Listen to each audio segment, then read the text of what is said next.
You wanted more tapes? You wanted more mystery boxes?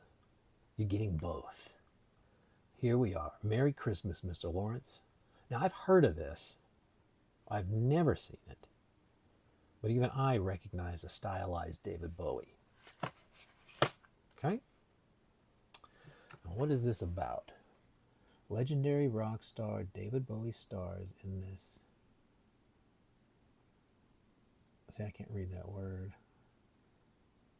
Oh, whatever that says. Psychological World War II drama about clashing cultures and survival. British Army officer Jack something is Bowie is sentenced to a Japanese POW camp in Java, where he engages in a private war of wills with the camp's commander.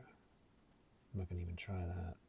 And a, does that say belligerent sergeant? Despite the gruesome setting, does that say Gellers or Sellers? And his fellow prisoner John Lawrence, Tom Conti, come to understand and respect the special Japanese code of honor. I would watch that. I know it seems grim, but I think I would try that. Now this one's a borderline one. There's a little, I'm worried at the end of this movie this thing's going to disintegrate. I don't know. I got to think that through. We'll see. It's pretty, looking pretty tired there, but it's not mold. But that's okay. We got some more David Bowie. Jazzin' for Blue Jean. A blue jean. Remember that tune? That's all I know. Ah, Blue Jean. Let's see. What do you think this is about here?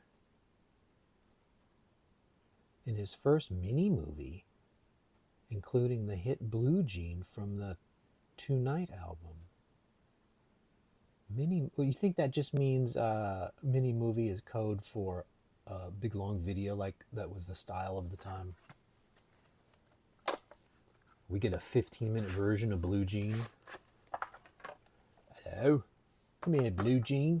You're going to be jazzin'. There it is. Jazzin' for Blue Jean. Well, I'll have to report back on that. That's going to be my guess. There's one video on there, and it's 15 minutes, and they called it mini movie to get you to part with your cash. All right, here's a movie I never heard of. Joseph Andrews. Okay? Anne Margaret's in it. Peter Firth. Michael Horden. Burl Reed. James Dale. Never heard of any of these people except for Anne Margaret. And there she is, I think. I think that's Anne Margaret. I'll see what we're getting here.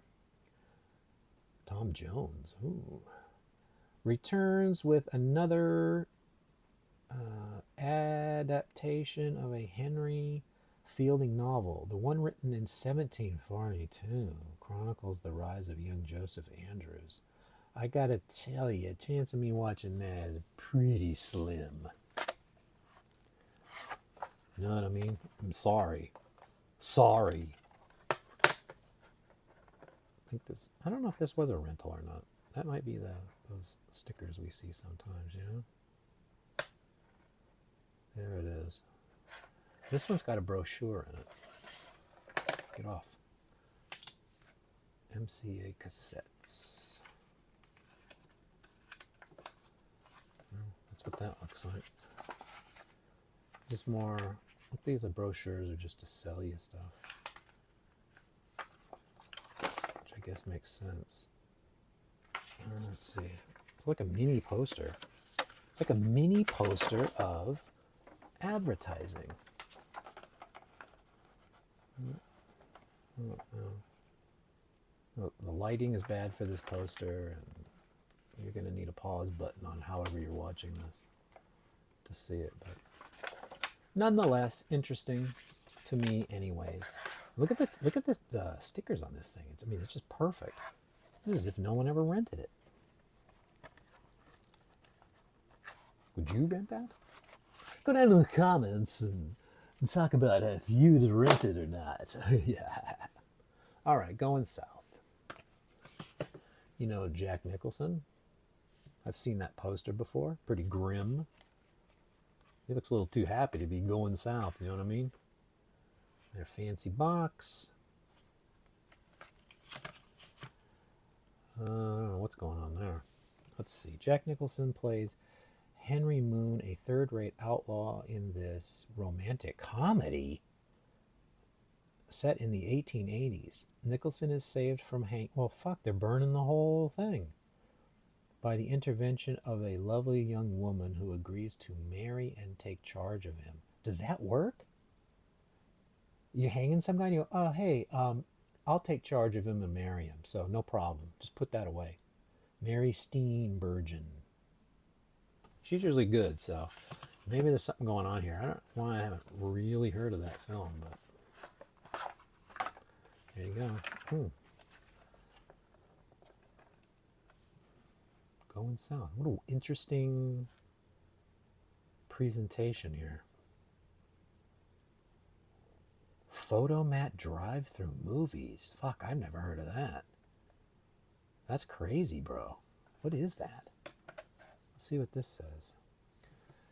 Don't duplicate it. Okay, we got that. Should you experience a vertical role play with the tracking? Well, yeah, I knew that when I was 3. For optimum playback, it may be necessary to adjust tracking control on your video player. Format drive-through movies. Does that mean like those old photo booths and you could also go in there and rent a movie? That's a fun card. I'm going to sell that on eBay for $1,000, that card. Okay? I'll throw in the tape. Go down in the comments and tell me if you'd pay $1,000 for Going South. Beverly Hills Cop. Look at that presentation. Beautiful gold. Oh, Axel Foley. There you go. This is the one that started it. I haven't seen that 4th one yet.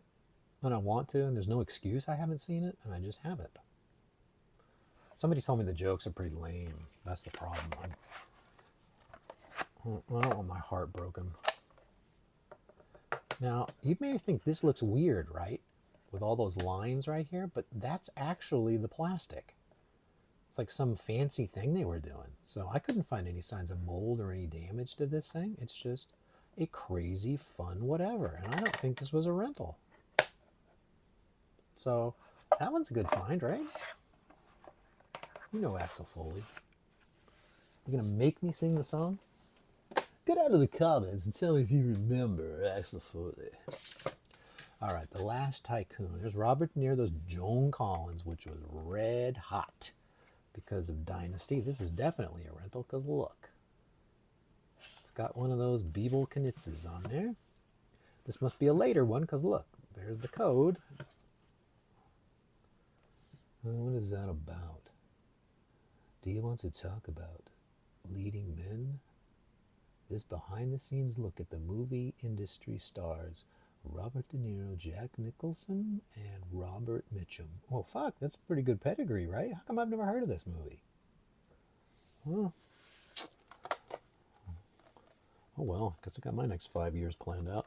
Oh, come out of here, you. Oh boy, this was rented to the nines. Look at that.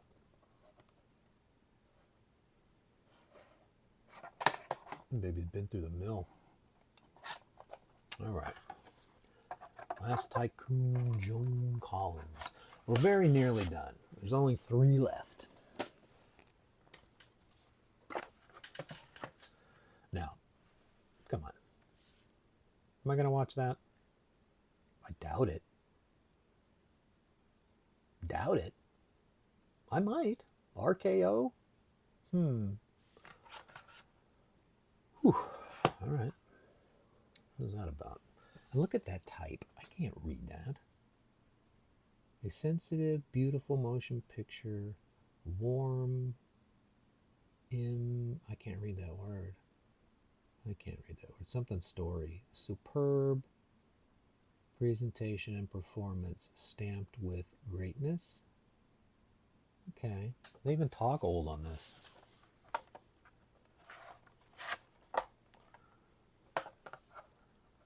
that's a Schnur. That won't mold.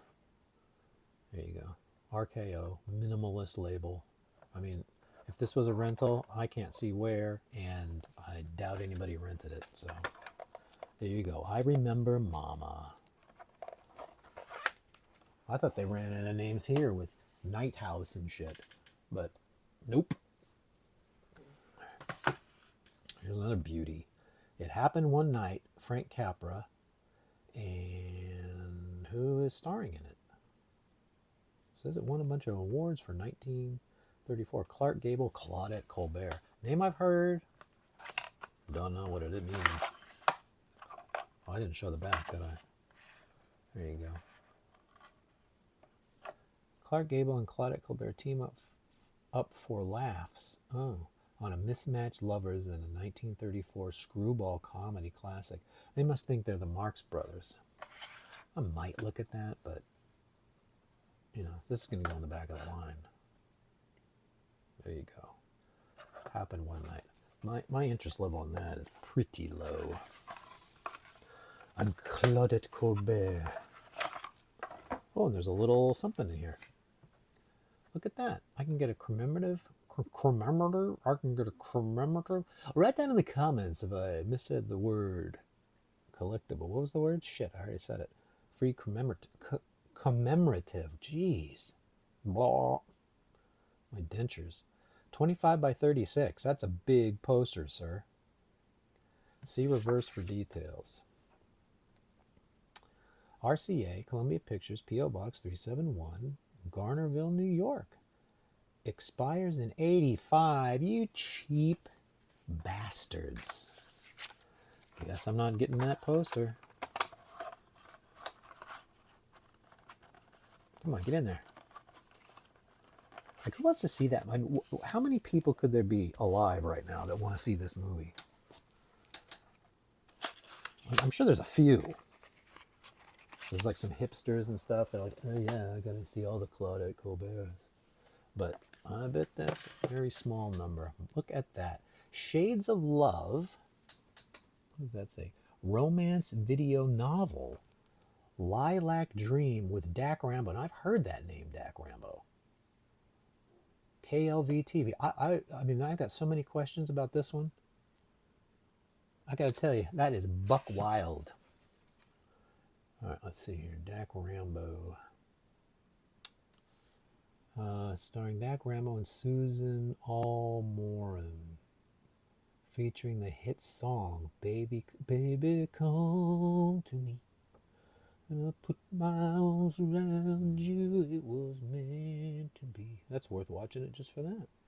Suffering from a broken heart. Oh, well, that has distracted her from her designs. Ad executive, Tamara. They always have these weird jobs, don't they? Retreats to an island cottage. Yeah, that's real relatable. Okay. Come on, you. Get out of there. Oh, shit. We got extras. All right, here it is. I've never heard of KLV-TV. Get out of the comments and tell me if you've ever heard of KLV-TV. There's right there. Then we got a few extras here. Looks like we got a warranty card that looks like somebody's check. Certificate of authenticity. So this is not a bootleg, okay? If you thought somebody was bootlegging Lilac Dream, write down in the comments that you apologize for even thinking that. Let's see what this says. Shades of Love romantic video novels. Volume 1, Lilac. Oh, I got number 1. There's a good result. Volume 2 is The Rose Cafe. That's got Parker Stevenson. You know him from the Hardy Boys mysteries, right? Linda Smith, I don't know. Number 3 is Champagne for Two, starring Nicholas Campbell and Kirsten Bishop. Nope. And Volume 4 is Secretly Violet. Sincerely Violet. Starring... oh... Starring Simon McCornander and Patricia Phillips. Watch for sneak previews at the end of the program. Oh, you better believe I'm going to. You better believe it. Because I am. And last one. I always like to finish on the Golden Boy. Check that out. The Golden Boy. Barbara Stanwyck, Alfred Milner, and William Holden. Well, I've heard of those names. Can't say I really know them. I forgot to show the back again. You can tell which ones I'm not interested in at all. I go right to the tape. William Holden gives a stirring portrayal of a young boxer in his powerful Columbia Pictures classic. Joe Bumper has fought poverty and discouragement to become a great violinist. Okay, what? Anything else you can put in that first sentence? There we go. Golden Boy. Actually, it doesn't sound like the worst premise, right? Guy who plays the violin is flat broke, has to go box, pay the rent. I'll tell you the ending. Somebody breaks his fingers and he can no longer play the violin. What do you think of that ending? All right, so that's the end of it. We're going to end on Golden Boy. Thank you for watching. This is Mystery Box 2, Part 1. Gobble, gobble.